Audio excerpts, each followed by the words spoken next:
Shalom, shalom, shalom. All praises to Yahweh, Ba'ashem, Yahushai, Ba'ashem, Rekakadash. Double honors goes to the elders and apostles of GMS. Salutations to the hope of the elect. This is Arabiah coming at you from the Chicago camp with a quick lesson. I titled this lesson, Thou Art Greatly Despised. Before I start this lesson, I want to say that this video, I'm not making any money off of it. This is fair use, fair use. This is for teaching purposes only. Anyway, I want to start in this video where it's opening up and giving you a closer view of the wicked of the earth and how they roll, how they are losing their grip on the earth. All of the people that was with them that they made wealthy, in the past are now against thee. They're against them because of their wickedness. Because of how they roll as a people. So before I play this video, I want to go to Obadiah because it tells you, it explains a lot about Esau and about the way he is and what's happening to him. Let's go to Obadiah. I'm going to start at verse 1. It says, the vision of Obadiah. It says, thus saith the Lord God concerning Edom. I have heard a rumor from the Lord, and an ambassador is sent among the heathen. Arise ye, and let us rise up against her in battle. Now listen to this. It says, behold, I have made thee small among the heathen, but thou art greatly despised.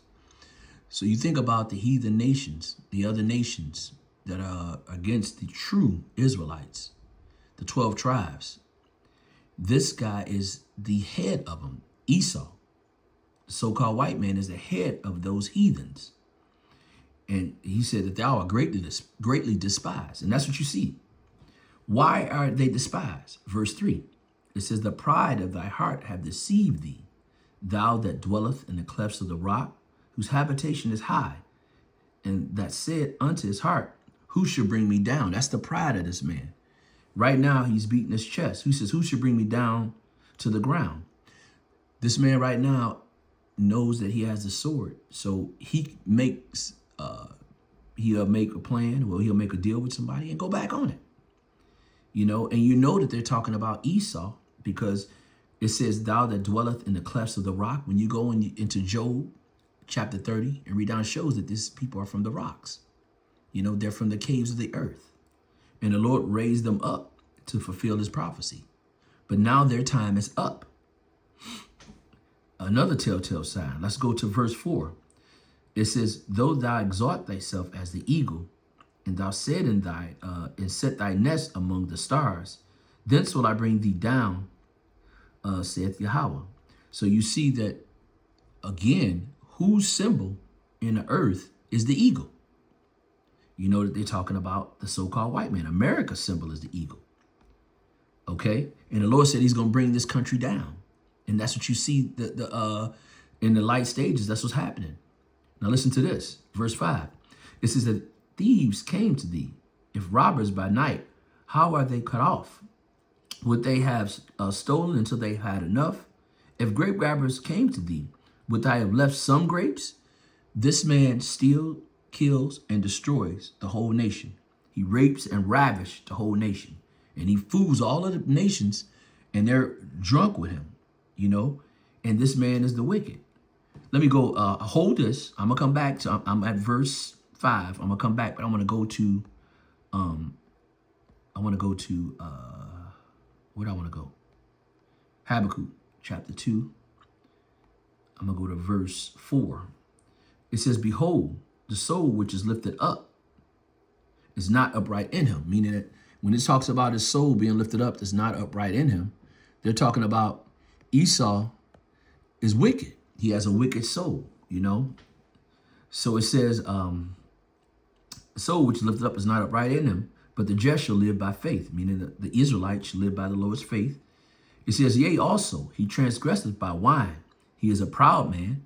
We read that in Obadiah, and it's also in Job. It says, neither keepeth at home, who enlarges his desire as hell and as death, and cannot be satisfied. But gather unto him all nations, and heap up unto him all people. So you see all the nations and all the people for a long time figured these people were righteous and were people of the Lord. And all they were doing in the earth is lying and stealing and killing. But now we find out that these people are the wicked. Let me go ahead and play this video. Check this out. Then I'll go back to Obadiah. America, the so-called leader of the free world, just got locked out of Europe's airspace. France said no, Italy said no, Spain said no, Switzerland said no. In the span of 48 hours, 4 major Western nations looked at the United States of America and said, we don't want any part of what you're doing. You're on your own, Donald. Let that satisfaction sink in for a second. The country that built NATO, the country that has projected military power across the globe for 7 decades, just got told by its own allies that it can't fly its planes over their countries. Wow. That is not a... The Bible talks about that. I got to follow it up with a precept real quick, and we'll get back to it. Please forgive me, but I got to do this. Let's go to Sirach chapter 10. Verse 8. It says, because of unrighteous dealings, injuries, and riches got by deceit, the kingdom is translated from one people to another. This is what you see. These people have done much wickedness to these countries, and they're tired of them. And even their own allies are against these devils because they are devils. They do unrighteous things. The Bible talks about them being all for themselves. We're going to get back to that Obadiah, but let me play this. Minor diplomatic spat. That is not a little disagreement between friends. That is the sound of the post-World War II international order cracking in half right in front of our eyes. And I need you to understand something before we go any further here. This didn't happen because these countries suddenly hate America. This didn't happen because the French woke up one morning and decided they wanted to pick a fight. This happened because Donald Trump, the man sitting in the Oval Office, has spent his time in power systematically destroying every single relationship the United States has built over generations. Idiot. He threatened NATO. He attacked allies. He cozied up to dictators. He launched a war in Iran without consulting anyone. Right. And now he's shocked that nobody wants to help him. I mean, how dumb do you have to be? Look, let's walk through this piece by piece because the details here are staggering when you actually lay them all out on the table. So here's what happened. France and Italy officially joined Spain and Switzerland in denying the United States any military support or airspace for Trump's war in Iran. And it's not just the US that got shut out. Israel wanted to use French airspace to transport American weapons that were going to be used in the Iran conflict. And France said, absolutely not. France flat out refused. I want to say something right quick. This is part of scripture. Let's go to this real quick. Obadiah chapter verse 6. It says, how are the things of Esau searched out? How are his hidden things sought up? It says, all the men of thy confederacy have brought thee even to the border, and the men that were at peace with thee have deceived thee, and have prevailed against thee. They that ate thy bread have laid a wound under thee, and there is no understanding in him. So it's saying here that the men that they were confederate with, their allies, the people that made money with them, are now trying to lay a wound on them, a trap for them, And there's no understanding with them. They're blind with rage. These people they know that these people are the wicked. And they're destroying the earth. They're destroying everything. And everything that they're doing is for their own gain, for their self. All their secrets, all the lies that's going on behind the scenes are coming out. Now, this is their government. This is their kingdom. And now everything that they have bought, that they have said, everything that they have done, all the wickedness that they're doing, the people are coming out and their actions are showing it. Let's go right here. I'm going to hold that, Obadiah. Let me go to Luke chapter 12, verse 2. It says, for there is nothing covered that should not be revealed, neither hid that should not be known. Therefore, whatsoever ye have spoken in darkness shall be heard in light. And that which ye have spoken in the ear in the closet should be proclaimed upon the housetops. So a lot of this wickedness that they're doing, you're seeing right now in 3D. You seeing this right in the forefront. These devils can't hide anymore. The Lord is exposing these demons. You know, and you're seeing who the wicked of the earth is. It's Esau. Go ahead and finish playing this. Come on, baby. What are you doing?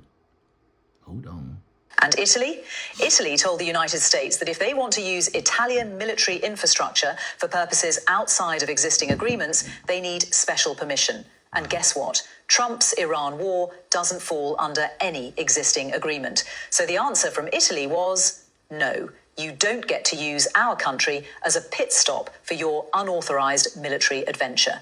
Now think about that for a second. These are NATO allies. These are countries that have stood shoulder to shoulder with the United States through the Cold War, through the Balkans, through Afghanistan, through countless military operations over decades. And in the span of a few months, Donald Trump has managed to alienate them so completely, so thoroughly, that they won't even let American planes fly over their territory. That's not just a policy disagreement, that's a full-blown divorce.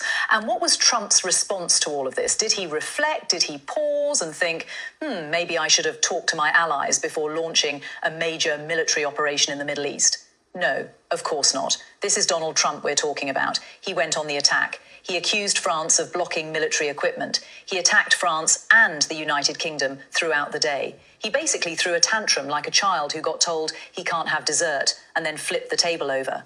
And then, and this is the part that should make every American sit up straight in their chair, Trump said the United States should consider withdrawing from NATO.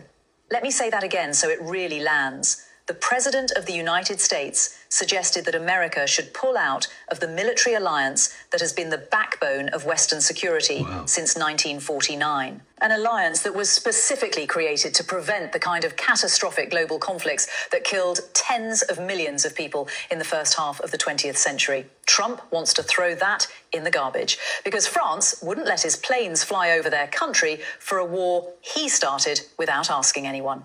And it wasn't just Trump. I want to stop right there, and I guess you can get the rest on your own time. This is the video. You see the title up there. But I think the point has been proven. You know, in what I'm trying to say is these people are despised by now their own allies because they are the wicked of the earth. And this kingdom is going to fall very soon. And we must stay close to the scriptures, roughly paraphrasing Isaiah 33:6. You know, they're going to be they're going to lead us in the right direction through through the scriptures of the Bible, through the men of the Lord.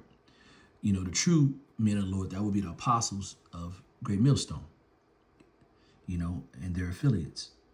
So anyway, I want to give all praises and honor to Yahweh, Ba'ashem, Yahushai, Ba'ashem Rekakadash.